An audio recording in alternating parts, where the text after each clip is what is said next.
देखिए पूरे भरतपुर जिले में सिलिकोसिस बीमारी ने तहलका सा मचा दिया है। हर परिवार सिलिकोसिस बीमारी की वजह से कुछ उनकी जो आर्थिक स्थिति है वो काफ़ी नाजुक हो गई है। और ख़ास बात यह है कि ये बीमारी यहाँ पर 30 से 35 साल के जो युवा हैं उनको अपनी चपेट में ले रही है। और वो इतने कमज़ोर हैं, उनकी जो स्थिति इतनी नाजुक है कि वो चारपाई पर से उठ नहीं सकते। उनकी स्थिति है वो काफ़ी ज़्यादा नाजुक है। कुछ मैं ऐसे ही एक खेड़ा ठाकुर गाँव में आया हूँ और मैं यहाँ जानूँगा जो ये बीमारी है उसकी जो ये युवा हैं किस तरह से चपेट में आए, क्या कुछ परिवार की स्थिति है और किस तरह ये घर का खर्चा चला रहे हैं। तो देखिए मैं खेड़ा ठाकुर के घर में मौजूद हूँ और यहाँ पर ये तमाम जो दवाइयों का ये जमावड़ा यहाँ पर लगा हुआ है। पीड़ित लोग हैं वो यहाँ पर पूरी तरीक़ा से चारपाई पर हैं, उनके हाथों में कैंडुला और ये तमाम दवाइयाँ इस बात का एक खुला सबूत हैं कि किस तरह से इनकी हालत है, किस तरह से ये चारपाई पर लेटे हुए। मैं जानने की कोशिश करूँगा। क्या नाम है सर आपका? घनश्याम सिंह। घनश्याम जी, आपको ये बीमारी है करीब कब से है? सांस तो 2 साल तक फूले पर फरवरी से कटिया में ढूंढने मार रहे। अच्छा, 5-6 महीने भरतपुर हो गए, गया आया 1 साल से मतलब आप चारपाई पर हो बिल्कुल। देखिए इनकी हालत बहुत ज़्यादा नाजुक है। और आपने इलाज कहाँ कहाँ कराया है? भरतपुर, आगरे, जयपुर, बयानी, खिल्ला, मंच करा लियो। अभी जैसे यहाँ से आपको कहीं ले जाया जाता है तो क्या किस तरह से ले जाया जाता है? सिलेंडर जाता हूँ ऑक्सीजन तो। अच्छा, ये सिलेंडर जो लगा हुआ है बेहतर तरह से। हाँ हाँ, ये कहाँ से व्यवस्था की गई है इसकी? बयानी से। अच्छा, और ये दवाइयाँ? भरतपुर से। और जो परिवार की स्थिति बहुत ज़्यादा खराब है तो मोल भी लाता हूँ जो प्राइवेट है। अच्छा, ये कुछ दवाइयाँ जो प्राइवेट हैं, कुछ सरकारी भी दवाइयाँ हैं, न्यूबुलाइजर भी लगा हुआ है और सिलेंडर भी है, तमाम मेडिसिन है, हाथ में कैंडुला लगा हुआ है। तो ट्रीटमेंट अभी आपका कहाँ का चल रहा है? अभी कछु सरकारी कछु प्राइवेट। तो जो परिवार की स्थिति है वो बहुत ज़्यादा एक खराब स्थिति हम कह सकते हैं। तो किस तरह घर का खर्च चल रहा है इस वक्त? ऐसे खेते बिहारी निकलने किसी की न, और खुद 2 भी खेते हैं, ऐसे चलता है। कुछ कुदाल ले लेते हैं। पिताजी भी आपके सिलिकोसिस से पीड़ित हैं।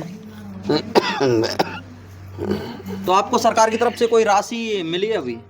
अभी नहीं मिला। वो मिला पत्रा, वो मिलता है रजिस्ट्रेशन हुआ। अच्छा, केवल रजिस्ट्रेशन हो गया, किसी तरह की कोई राशि अभी नहीं मिली? 1 महीना हो गया उसके लाए। ये इनकी जो हालत है वो बहुत ज़्यादा नाजुक बनी हुई है। इनके पिता हैं वो भी मेरे साथ हैं, वो भी सिलिकोसिस से पीड़ित हैं। मैं उनसे भी जानने की कोशिश करूंगा किस तरह से जो परिवार का खर्च है। उनके बाद में उनके बेटे भी हैं वो भी सिलिकोसिस से पीड़ित हैं, किस तरह उनका जो गुजर बसर हो रहा है। बाबूजी क्या नाम है आपका? मेरा नाम बल्ली है साहब। बल्ली जी बताएं, आप पीड़ित हैं, आपके बेटे भी पीड़ित हैं, तो परिवार का खर्च कैसे चल रहा होगा? अरे चलो तुम्हारे तो ले लगा उधार सुधार ही क्या करें। तो किस तरह का कोई सरकार की तरफ से राशि मिली है अभी? कछु ना मिलो। अच्छा, अभी तो आप कब से इस बीमारी से पीड़ित हैं? कछु ना मिला बेटी चलो। अच्छा, देखिए इनकी पत्नी हैं वो भी मेरे साथ यहाँ पर जुड़ी हुई हैं, मैं उनसे जानने की कोशिश करूँगा। क्या नाम है आपका? ममता सर। ममता जी बताएं, क्या परिवार की स्थिति किस तरह चला रही हैं आप? किस तरह संभाल रही हैं, मैनेज कर रही हैं परिवार को? ऐसे चला रहे साहब, कछु तो पैसा ही मंजूरी करी हमें, कछु पेंट हो रहे हाथ बटाई बांध ले पिलने कर ले तो भी के जा रहे, कछु बेलदारी करके हमें नरा पता ऐसे खर्चा चला रहे। आपके जो पति हैं उनकी हालत ये कब से इतनी नाजुक है कि वो चारपाई? 2 साल से। 2 साल से तो बड़ी परेशानी आ रही होगी। परेशानी देती थी यार, एक नाच दांतन पैर पर तो एक दिन भूखे सो जाए, इतनी परेशानी आ रही है। और अगर ऐसे ही अगर इनकी तरह कोई सहायता नहीं मिली और जैसे इनकी स्थिति लगातार बिगड़ रही है तो और ज़्यादा परिवार के सामने संकट खड़ा हो जाएगा। संकट खड़ा हो जाइए, कोई ना आवे हमें लेके भाजे। कब एम्बुलेंस थी, कब प्राइवेट थी, कब हाथ जोर, कब पाँव जोर, ऐसे रुपये तेला करने पर ही जाए। सरकार की तरफ से कोई राशि अभी मिली है क्या? कच्चू ना मिली सर, अभी कच्चू ना मिला उनको सरकार की तरफ से पट्टो मिला और कुछ नहीं मिला उनका। देखिए ये जो पूरा परिवार है वो सिलिकोसिस की चपेट में आ चुका है। परिवार की स्थितियाँ लगातार नाजुक हो रही है। इन लोगों का कहीं ना कहीं कहना है कि जैसे जैसे समय निकलेगा और ये बीमारी अपना जैसे जैसे असर दिखाना शुरू करेगी, अभी तो 2 साल हुए हैं, 2 साल के बाद में जैसे जैसे समय और निकलेगा तो इनके जो परिवार को चलाने की जो एक स्थिति है वो काफ़ी ज़्यादा नाजुक हो जाएगी। सिलिकोसिस बीमारी जब अपने चरम पर पहुंचती है तो व्यक्ति की स्थिति ये हो जाती है कि वो चल फिर भी नहीं सकता।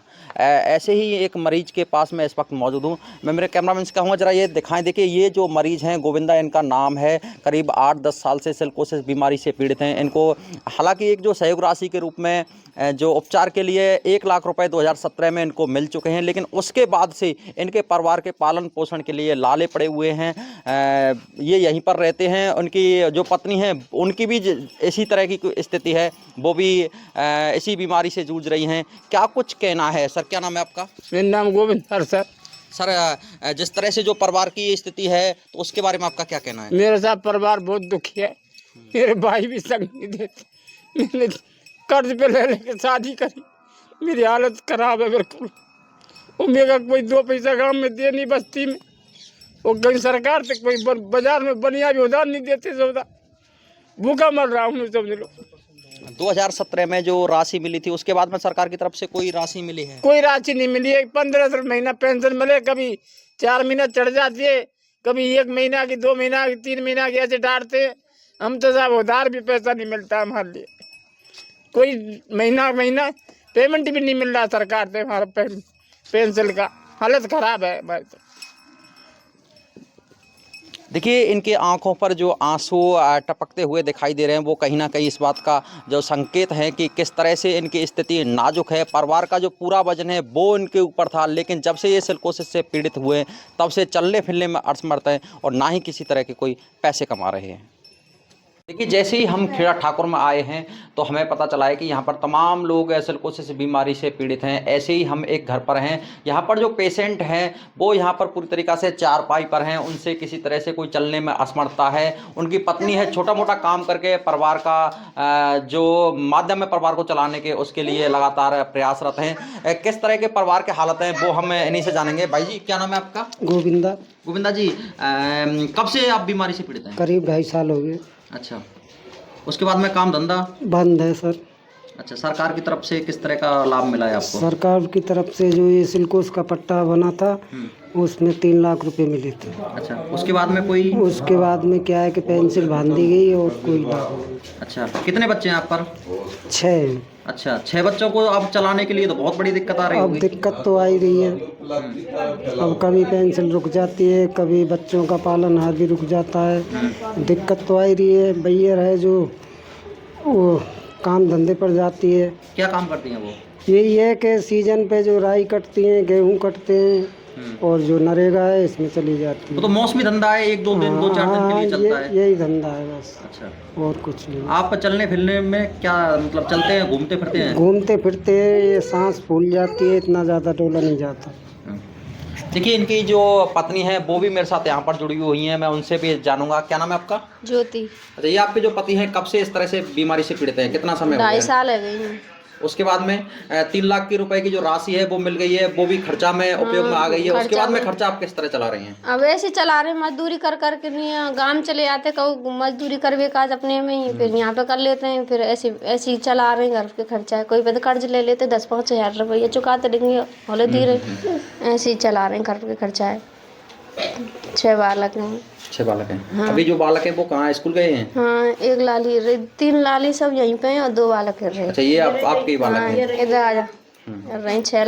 6 बालक हैं यहाँ पे। देखिए, जो गोविंदा की जो पत्नी हैं उन्होंने जो परिवार को चलाने का है वो जिम्मा इस वक्त अपने ऊपर ले रखा है, लेकिन जैसे ये बाहर जाती हैं कमाने के लिए तो तमाम लोगों के ताने भी सुनने पड़ते हैं और उनके पति हैं वो चारपाई पर ही सोते रहते हैं, क्योंकि उनकी हालत इतनी ज़्यादा नाजुक है कि किसी धंधे के लिए वो अब नहीं कहीं मतलब नहीं जा पहुँचते, वो यहीं पर रहते हैं। तो रोज़गार के जो साधन हैं उनके लिए पूरी तरीक़ा से जो बंद हैं, क्योंकि वो बीमारी से पीड़ित है।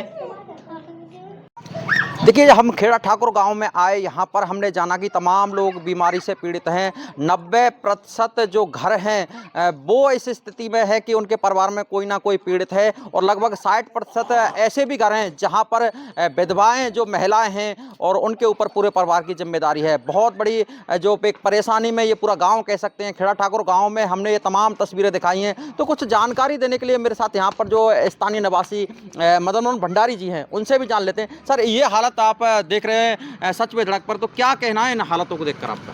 देखिए, पहले तो आप यहाँ पधारे, आपको बहुत बहुत धन्यवाद, शुक्रिया। मैं इस मामले में ये कहना चाहता हूँ कि करीब 400 घर यहाँ SC के हैं, गोली समाज है, जाटव समाज है। ज़्यादातर लोग यहाँ इस बीमारी से ग्रसित होकर ऊपर से दार गए, उनकी मृत्यु हो गई असामयिक। 30-35 साल की उम्र में ही वो चल बसे। अब उनके परिवार के साथ जो व्यथा है उनकी वो ही जानते हैं। लेकिन मैं बता देना चाहता हूँ कि जो महिलाएं विधवा हुई हैं उनके साथ रोजी रोटी का संकट खड़ा हो गया है। सुबह का खाना मिलता है तो कभी शाम को मिलता है। ये स्थिति पैदा हो गई है। घर में कमाने वाला कोई नहीं है। बच्चे उनके छोटे छोटे, किसी का 5 साल का है, किसी का 6 साल का है, तो पूर्णतया बेरोजगार है और गरीबी से जूझ रहे हैं। सर, एक और बात सामने निकल के आती है कि यही पत्थर का व्यवसाय यहाँ के लोगों का मुख्य व्यवसाय है और यही उनके लिए काल का ग्रास बन रहा है। तो ऐसे में जो एक सावधानी जो कार्मिक हैं वो नहीं बरतते, ना मास्क लगाते हैं, खुलेआम जो धूल है उनके फेफड़ों के अंदर जाती है, वहाँ से इस बीमारी का जन्म होता है और धीरे धीरे करके जब बीमारी का असर होता है तो व्यक्ति है जो चारपाई पर बेड रुक जाता है, स्टे करता है वहाँ पर, तो स्थिति और ज़्यादा परिवार की नाजुक हो जाती है। इसको लेकर आपका क्या कहना है? देखिए, इस बारे में मेरा यह कहना है, कार्मिक तो चलो दोषी है, लेकिन जो काम करवा रहा है उसकी ये ड्यूटी बन जाती है कि उसको मास्क उपलब्ध कराए, उसके और संसाधन उपलब्ध कराए जिससे ये बीमारी उसको नहीं हो। तो मैं दोनों की लापरवाही मानता हूँ इसमें। दोनों इसके लिए जिम्मेदार हैं और दोनों के खिलाफ कोई ना कोई एक्शन इस तरह का होना चाहिए। जो उस पर कॉन्ट्रैक्टर है वो काम करा रहा है, उसको ये हिदायत देनी चाहिए कार्मिक को कि भाई आप मास्क पहन के आइए, या उसको उपलब्ध कराना चाहिए। पानी की व्यवस्था होनी चाहिए जिससे वो धूल नहीं उड़े, और वो धूल नहीं उड़ेगी तो हो सकता है हम इसमें कमी ला सकते हैं। इस बीमारी से निजात पाना तो जब एक बार हो गई तो निजात इससे मिलती नहीं है, उसको ऊपर ही जाना पड़ेगा, उसकी मृत्यु निश्चित है। और बताएं। देखिए, जो ये लाइलाज बीमारी यहाँ पर खेड़ा ठाकुर में काफ़ी ज़्यादा चर्चाओं में है, लोग काफ़ी ज़्यादा इससे डेथ हुई हैं, तो प्रशासन की भी एक बड़ी लापरवाही कह सकते हैं कि समय समय पर जो खनन क्षेत्र है वहाँ पर निरीक्षण नहीं करता है और जो सड़कों की स्थिति है वहाँ से भी बहुत ज़्यादा धूल उड़ती है, जिसकी बदौलत ये जो लोग हैं वो लगातार मौत के मुँह में जा रहे हैं। लेकिन अब देखने वाली बात ये होगी कि प्रशासन की तरफ से किस तरह की जो प्रतिक्रिया रहती है, क्या ये लगातार मौतें बढ़ रही हैं, और कुछ लोग तो अब भी ऐसे हैं जो इस बीमारी के बारे में नहीं जानते हैं, ना ही रजिस्ट्रेशन हुआ है उनका, ना ही किसी तरह के चेकअप हुए, उसके बाद में उनकी स्थिति क्या होगी। रुदावल से सच बेदड़क के लिए हेम सिंह कुशवाहा की रिपोर्ट।